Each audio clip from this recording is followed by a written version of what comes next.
नमस्कार महाराष्ट्र, मी निकिता पाटील आणि आपण पाहताय TV9 मराठी। बुलेटिनच्या सुरुवातीला काही राजकीय घडामोडी सविस्तरपणे। हातकणंगले लोकसभेसाठी स्वाभिमानीच्या राजू शेट्टी यांच्याशी महायुतीच्या नेत्यांशी चर्चा सुरू असल्याचं बोललं जात आहे। ठाकरेंनी शेट्टींना पाठिंबा दिलाय, मात्र राजू शेट्टींना पाठिंबा हवा की नको हे त्यांनी स्पष्ट सांगावं असं मत जयंत पाटील यांनी व्यक्त केलंय। दरम्यान शेट्टींना पाठिंबा नाकारल्यास ठाकरेंकडून चेतन नरके यांचीही चाचपणी सुरू आहे।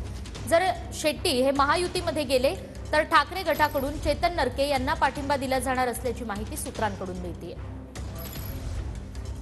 राजू शेट्टी आमच्या बाजूने लढावेत अशी आमची सगळ्यांची इच्छा होती, पण त्यांचा वेगळा पवित्रा दिसतोय।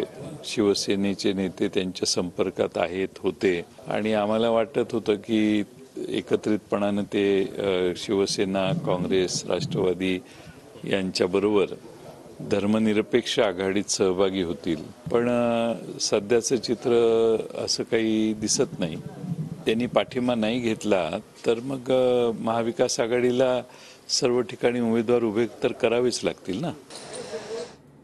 तर आपण पाहतोय शेट्टींच्या भूमिकेने महाविकास आघाडी सावध झालेली आहे आणि जयंत पाटलांच्या प्रतिक्रिया आपण पाहतोय। एकूणच या सगळ्यावर अधिक सविस्तर आपण जाणून घेणार आहोत आपले प्रतिनिधी संदीप राजगोळकर यांच्याकडून। संदीप, अगदी बरोबर आहे निकिता। काल रात्री महाविकास आघाडीच्या नेत्यांची मातोश्रीवर जी बैठक झाली त्या बैठकीमध्ये हातकणंगले इथल्या जागेबाबत महत्वपूर्ण चर्चा झाल्याचं आपल्याला सूत्रांनी सांगितलं आहे। चेतन नरके ही खरं तर महाविकास आघाडीकडून प्रामुख्याने शिवसेना युबीटी गटाकडून पक्षाकडून कोल्हापूरमधून लोकसभा निवडणूक लढवणार होती, मात्र ऐन वेळेला हातकणंगलेमधून त्यांना उतरवायची तयारी जी आहे ती महाविकास आघाडीची सुरू आहे। शिवसेना युबीटी पक्षाकडूनच ते उमेदवार असू शकतात, त्यांना उमेदवारीचा जो प्रस्ताव आहे तो देण्यात आलेला आहे। त्यासाठी काँग्रेस असेल किंवा शरद पवार यांचा पक्ष असेल यांनीही संमती दिल्याचं समजतंय। जर राजू शेट्टींनी ऐनवेळी पाठिंबा घेतला नाही महाविकास आघाडीचा किंवा जर ते महायुतीकडे गेले तर हा प्लॅन बी तयार ठेवलेला आहे महाविकास आघाडीने की चेतन नरकेंना उमेदवारी द्यायची।